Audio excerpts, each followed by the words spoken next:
बौद्ध भिक्षु सुमित रत्न मेरा नाम है। हम लोग लखनऊ से आए हैं और अकेले नहीं हैं, सैकड़ों लोग हम लोग आए हैं और पूरे प्रदेश के बौद्ध भिक्षु अलग अलग क्षेत्रों में बसों से गाड़ियों से पहुंच रहे हैं। उत्तर दिल्ली के तीनों बॉर्डरों पर, चाहे वो सिंधु बॉर्डर हो, चाहे गाजीपुर, चाहे टिकरी, हम लोग तंबू डाल करके किसानों का साथ देने के लिए आए हैं। आज जो बहुजन मीडिया को आपने आमंत्रित किया है, उसका रीजन और कारण क्या है, क्यों हमें बुलाया गया? आज बहुजन मीडिया को हमने इसलिए बुलाया है कि देश भारत का ये अंतिम आंदोलन है। अगर ये किसानों का आंदोलन फेल हो गया तो ये देश गिरवी रख जाएगा अडानी और अंबानी की। इसलिए मैं चाहता हूँ कि सारे बहुजन अपनी पूरी ताकत लगा दें, सारे सामाजिक, राजनीतिक, धार्मिक, आर्थिक लोग पूरी ताकत लगा दें।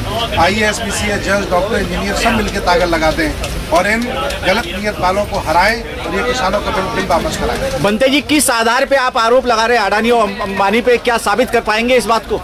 अच्छी तरह से साबित कर देंगे। जी बोलिए। बिल बनाने से पहले सरकार ने और मोदी जी ने अडानी को गोदाम बनाने का अधिकार दे दिया। कई जगह बन चुके हैं उनके वेयर हाउस बड़े बड़े जी। और जो मंडियां स्थापित हैं हमारी, जहाँ किसान अपना अनाज बेचता है, उन मंडियों के सामने इनको मंडी बनाने का अधिकार दे दिया है। और किसान की जो लिमिट थी उस पर एक कानून बना हुआ था, उससे ज़्यादा लिमिट नहीं कर सकते हैं, इन्होंने लिमिट को हटा दिया है। अर्थात देश भारत की खाद्य सामग्री, देश भारत का अनाज ये बड़े लोगों को दे देना चाहते हैं और किसान तो जैसे तैसे जी लेगा, लेकिन डॉक्टर कैसे जिएगा, मास्टर कैसे जिएगा? वो गेहूँ 100 रुपया किलो बेचेंगे, वो टमाटर 200 रुपया किलो बेचेंगे, वो तेल 500 रुपया किलो बेचेंगे, क्या कर लेंगे आप? मोदी पूरा गिरवी रख देंगे पूरा आप किसानों को। मोदी सरकार कहती है कि हमने किसानों के लिए बहुत कुछ किया। अभी उन्होंने जो है 6,000 रुपये साल का उनको दिया, इसके अलावा 5 लाख रुपए बीमे का आयुष्मान कार्ड बनाया, इसके अलावा जो भी प्राकृतिक आपदा होती है उसमें किसानों का जो कर्ज माफी भी किया है सरकार ने। तो मोदी सरकार कहाँ गलत है? मोदी सरकार जब से आई है तब से स्थायी समाधान उन्होंने कोई नहीं किया है जी। अब तक वो अस्थायी समाधान करते हैं। जैसे बेटी हमारे घर में पैदा हुई, शादी करा देना। किसानों की समस्या पर कभी ध्यान नहीं दिया, 2000 रुपये भेज देना। अब 2000 रुपये में क्या होता बताइए? ये पूरा आंदोलन चल रहा है, किसानों के घर में कितनी समस्याएं, बीमारों से क्या हो जाएगा? ये तो झूठ बोलते हैं, झूठ बोल करके हम लोगों को बदला रहे हैं। नहीं, उन्होंने कहा कि हमने जो 3 बिल बनाए किसानों के हित में बनाए, किसानों को इससे बहुत बड़ा फायदा होने जा रहा है, उनको माल मंडियों में बिकेगा, उनको जो है जो उनकी उपज है उसका दाम उचित मिलेगा। फिर बिल कैसे गलत हो सकता है? मोदी सरकार के लिए बिल अच्छा बनाया है। हाँ। और देश भारत के पढ़े लिखे किसान जिनके पास M.Ed, M.Phil, PhD यानी कितनी डिग्रियां हैं, मैं खुद पढ़ा लिखा बहुत भिक्षु हूँ, हमने पूरा किसान बिल पढ़ा है। अगर किसान बिल ये लागू हो गया तो किसान नहीं बनेगा, मजदूर हो जाएगा। कैसे देश गिरवी रख जाएगा अडानी अंबानी का। बनते जी, सरकार कह रही है कि आप जैसे पढ़े लिखे लोग जो है किसानों को भ्रमित कर रहे हैं कि बिल के अंदर बहुत अच्छे फायदे हैं, आप उसका नेगेटिव पॉइंट ले रहे हैं। पर देखिए, सरकार बेवजह के आरोप लगा रही है, उन आरोपों से कुछ होने जाने वाला है नहीं। हमारे पढ़े लिखे किसानों की टीम के लोग, हमारी पूरी जो पढ़े लिखे किसानों के संगठन है, वो बराबर सरकार से डिबेट कर रहे हैं। वो एक पैर पीछे हटाने को तैयार नहीं है और किसान भी झुकने को तैयार नहीं है। बनते जी, जिस तरीके से यहाँ कोट पैंट पहन के किसान आ रहे हैं और अच्छे यहाँ के जिसके पिज्जा वगैरह खा रहे हैं, वो सरकार कह रही है कि किसान कभी कोट पैंट पहन ही नहीं सकता, पिज्जा खा ही नहीं सकता, रसगुल्ले खा ही नहीं सकता। चाय बेचने वाला व्यक्ति किसानों की कृपा से प्रधानमंत्री बन जाता है और वह 1 लाख का कोट पैंट पहन सकता है, हमने उंगली नहीं उठाई। वह 5,000 का मशरूम खा सकता है, हमने उंगली नहीं उठाई। और आज किसान हमारा आलू, टमाटर, सब्जी, रोटी खा रहा है, ये सवाल उठा रहे हैं। ये इनका नैतिक चरित्र है, इनका जमीन मर चुका है, इनकी आत्मा मर चुकी है। ये जो लोग यहाँ बैठे हुए हैं फालतू में लोग हैं, जो मेन किसान हैं, घरों के अंदर खेती कर रहे हैं, और जो मेन किसान है उन्होंने सरकार को समर्थन दे दिया। बनते जी, देखिए, ऐसा है, जो अन्न खाने वाले हैं, अनाज खाने वाले हैं, वो किसानों के साथ खड़े हैं, और जो गोबर खाते हैं वो अपने घरों में बैठे हुए हैं। इसलिए स्पष्ट ये समझ जाइएगा कि अच्छे किसान और सच्चे किसान, जिंदा किसान, जिनका जमीर नहीं मरा है, वो किसानों के साथ खड़ा है। अच्छा, जिन्होंने समर्थन दिया है वो क्या आप उन्हें किसान नहीं समझ रहे हैं? सारे के सारे वो किसान हैं। देखिए, मैं धर्म मेरा बाद में है, पहले मैं किसान हूँ। किसी भी व्यक्ति की जाति मजहब बाद में है, पहले वो किसान है। ये देश ऋषियों का और कृषियों का देश है। यहाँ कृषि और ऋषि तो फेमस है और ये दोनों पर कुठाराघात कर रहा है। ये धर्मनिरपेक्ष देश है। यहाँ का लोकतंत्र सवाल जवाब करने की शिक्षा देता है और ये गुलामी कराना चाह रहे हैं ये लोग। नहीं, जिस तरीके से सरकार बार बार आगाह कर रही है, बार बार चेता रही है, बार बार समझा रही है कि किसान मान जाएं, लेकिन किसान अपने आंदोलन को लेकर अड़े हैं, तो फैसला कैसे होगा इस आंदोलन का? देश भारत में लोकतंत्र है जी। वोटों से प्रधानमंत्री बने हैं, ये समझा देंगे, उंगली दिखा देंगे और हम लोगों को नहला देंगे पानी से और आंसू गैस के गोले छोड़ देंगे, हम मान जाएंगे? ये कोई तरीका है? ये लोकतंत्र है देश में। अमेरिका इतना बड़ा देश है, इतना बड़ा लोकतंत्र वहाँ चलता है, ऐसे कैसे दबा देंगे इस देश को? नहीं, जिस देश का गृह मंत्री तड़ीपार हो, सजाए हाफता हो, तो क्या इस देश में कानून व्यवस्था लागू हो सकती है क्या? देखिए, ये षड्यंत्र के तहत फैलाया गया कि राजनीति करना बहुत खराब बात है। हाँ। तो जो अच्छे लोग थे वो डॉक्टर बनने लगे, मास्टर बनने लगे, वैज्ञानिक बनने लगे, राजनीति वो लोग करने लगे जो वाकई नंबर 1 के हरामी लोग हुआ करते थे। जी। तो चूंकि जब संवैधानिक पद बटे तो वो भी MP MLA बने। हाँ, हाँ। लेकिन अब हम लोगों को सिखा रहे हैं कि भारतीय संविधान के तहत अच्छे लोगों को राजनीति करनी चाहिए। एक नए लोगों की फौज तैयार हो जो अच्छे हों, जिनका न्यायिक चरित्र हो, ईमानदार हो, जिनका मन साफ हो, दिल साफ हो, वो राजनीति करें। नरेंद्र मोदी जी तो मन की बात अपनी पत्नी से नहीं कर पाए, वो किसानों से क्या करेंगे? जी। मोदी जी जो है बोल रहे बिल बहुत अच्छा है, लोग भरोसा क्यों नहीं कर रहे मोदी जी की बात? भरोसा अब होगा नहीं। 2014 में आपने भरोसा किया। पहले नरेंद्र मोदी थे, अब नरेंद्र मोदी आसाराम के छोटे भाई झांसाराम बन चुके हैं।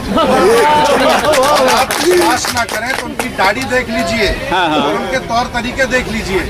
आजकल वो किसानों की चिंता नहीं, दाढ़ी की चिंता ज्यादा कर रहे हैं कि बाल कौन सा काला रह गया, कौन सा पीला रह गया।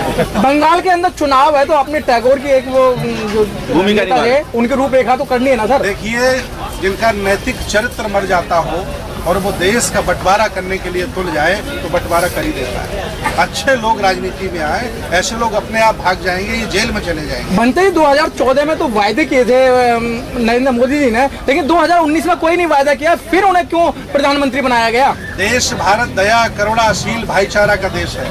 ये यहाँ के लोग, यहाँ हम लोग मेहमान को अतिथि देवो भव मानते हैं। कोई व्यक्ति आया, उसने वादे किए, हम लोगों ने उसकी बात मान ली, लेकिन जब देखा तो झूठा निकला, महा झूठा निकला। अब सब समझ गए हैं कि नंबर 1 का झूठा व्यक्ति है, इस पर विश्वास नहीं करना है। इसलिए तो हम लोग 1 महीने से बैठे हैं। नहीं, अगर विश्वास होता तो हम चले गए होते। बनते जी, जिस तरीके से आप यहाँ आंदोलन कर रहे हैं, किसानों को समर्थन दे रहे हैं, क्या आपको जानकारी है कि आपके खिलाफ भी FIR हो सकती है, आप भी जेल में जा सकते हैं? मेरे खिलाफ FIR हो जाए कोई फर्क नहीं पड़ता, हम जेल जाने के लिए तैयार हैं। अरे भाई, हम मंदिर में रहते वैसे जेल में रह लेंगे, क्या फर्क पड़ता है? जब हम यहाँ 1.5 महीने से किसान खुले आसमान में रह रहा है, प्रधानमंत्री के और भाजपा के लोगों की आंखों की शर्म मर गई, उनको शर्म नहीं आ रही है कि पूरी दुनिया में पूरे भारत को थूका जा रहा है, पूरी दुनिया में बेइज्जती भारत की जाती है। जो वहाँ का अन्नदाता रोडों पे बैठा है और ये मजे ले रहे हैं सब लोग। जो यहाँ लोग बैठे हुए हैं वो बिल्कुल नहीं समझ पा रहे हैं, लेकिन गांव के अंदर मंत्रियों को और जो बीजेपी के कार्यकर्ता उनको एक चौपा लगा के, पंचायत लगा के समझाया जा रहा है। गांव के किसान मंत्रियों को घुसने नहीं दे रहे हैं। ये भाजपा वाले लोग ड्रामा कर रहे हैं। कोई भी आदमी गांव में नहीं घुस पा रहा है, किसान घुसने नहीं दे रहे हैं। कह रहे हैं कि वहाँ जाइए, किसान वहाँ बैठे, गांव में घुसने की जगह नहीं है। अच्छा बनते जी, एक बड़ा महत्वपूर्ण सवाल है, पाकिस्तान के प्रधानमंत्री की माताजी मर जाती हैं, खत्म हो जाती है, तो उनके लिए संवेदना पत्र तो प्रधानमंत्री के पास है लिखने के लिए, लेकिन जो यहाँ किसान अब तक 35 से 40 किसान मर चुके हैं, उनके संवेदना में एक भी ट्विटर लाइन नहीं लिखी, ना ही कोई संदेश दिया अपनी मन की बात में, ऐसा क्यों? देखिए, यही तो कहते हैं कि बेईमानी है भाई, एक तरफा प्यार नहीं होता है ना। हम लोग उनसे मोहब्बत करते रहे, उन्हें हम देश का प्रधानमंत्री मानते रहे और वो हमारे साथ दगा करते रहे, तो हम लोग मोहब्बत के मारे हुए लोग हैं। हमने बीजेपी से, नरेंद्र मोदी से मोहब्बत की थी, अब हमें क्या मिला? बेवफाई मिली। इसलिए हम आह्वान करते हैं सारे लोगों से, इन झूठों से बच के रहना है और घर वापस नहीं जाना है, और तब तक नहीं जाना है जब तक किसानों का बिल वापस नहीं हो जाए। हम लोग यहीं डटे रहेंगे और यहीं पड़े रहेंगे। वो आपकी बात मानने को तैयार नहीं है, आप उनकी बात मानने को तैयार नहीं है, तो फैसला कैसे होगा बनते जी? ये लोकतंत्र है, लोकतंत्र है, उन्हें मेरी बात माननी पड़ेगी। वो किसी राजा के बेटे नहीं है जो राजा बन गए।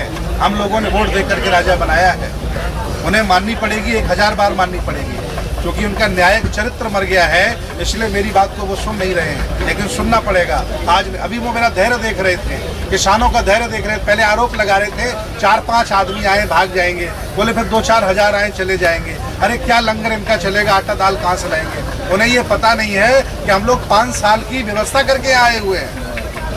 पूरे इस बॉर्डर को यहीं को पूरा घर बना देंगे, बुद्ध विहार बना देंगे, आश्रम बना देंगे, यहीं रहेंगे, यहीं पूजा पाठ करेंगे, लेकिन वापस जाने वाले नहीं है जब तक ये बिल वापस नहीं होगा। निज सूत्रों से मिली जानकारी के अनुसार मैं आपसे बात करना चाहूंगा, अगर कल के वार्तालाप में सफलता नहीं मिली है सरकार को तो उसके बाद में कुछ भी हो सकता है, तो क्या आप वो सब झेलने के लिए तैयार हैं? हम शांति का रास्ता अपनाएंगे और फिर ये जो किसान समिति है हमारी, हाँ। हमारे जो महत्वपूर्ण लोग हैं जिनको जिम्मेदार हम लोगों ने बनाया है, उनका जैसा निर्णय होगा उस निर्णय के अनुसार हम चलेंगे। वो कहेंगे कि चलो युद्ध जारी होना चाहिए तो हम युद्ध भी तैयार करेंगे। हमारा सिख तलवार लेकर आया है और हम लोग भी करुणा दया शील लेकर के आए हैं, और अगर वो कहेंगे कि यहीं बैठे रहिए तो यहीं बैठे रहेंगे, हम तैयार हैं। आप शांति का पाठ, शांति का संदेश देने वाले भिक्षु हैं, आप युद्ध की बात कर रहे हैं, झगड़े की बात कर रहे हैं, तो कहाँ तक ये बात सहमत हो पाएगी? भगवान बुद्ध ने कहा है कि किसी व्यक्ति को आप अपनी तरफ से ना मारिए जी। अगर कोई हमला करता है तो बचाव पक्ष में कोई मारा जाए तो उसे हिंसा नहीं कहते हैं। आगे की तैयारी के लिए हमारे चैनल के माध्यम से आपको लाखों करोड़ों लोग देख रहे हैं, ये संदेश बहुत दूर तक जाएगा, क्या आह्वान करना चाहेंगे? देश भारत के सभी बेरोजगारों से, देश भारत के सभी विद्यार्थियों से, महिलाओं से और हमारे किसानों से, मजदूरों से, छोटे छोटे व्यापारियों से और छोटे छोटे ठेकेदारों से मैं आह्वान करना चाहता हूँ, वो चाहे जिस जाति के हों, चाहे जिस धर्म के हों, चाहे जिस गुरु को मानते हों, अगर वो अन्न खाते, अनाज खाते हैं तो शर्म करो, किसानों के बीच में आओ और किसानों को जीत दिलाओ, ये मैं अपील करता हूँ उनसे। चलिए ठीक। बनते जी, इस समय एक बहुत बड़ा त्योहार आ रहा है, इसे भारतवर्ष ही नहीं उसे सभी लोग देखते हैं, गणतंत्र दिवस। गणतंत्र दिवस की क्या तैयारियां, किसानों की यहाँ की क्या तैयारी है? ये गणतंत्र दिवस वो दिन है, इसी दिन देश भारत में संविधान लागू हुआ था। अगर हम जैसा एक सन्यासी आंखों में आंखें डाल करके प्रधानमंत्री से बात करता है तो ये गणतंत्र की वजह से करता है, संविधान की वजह। Press the bell icon on the YouTube app and never miss another update.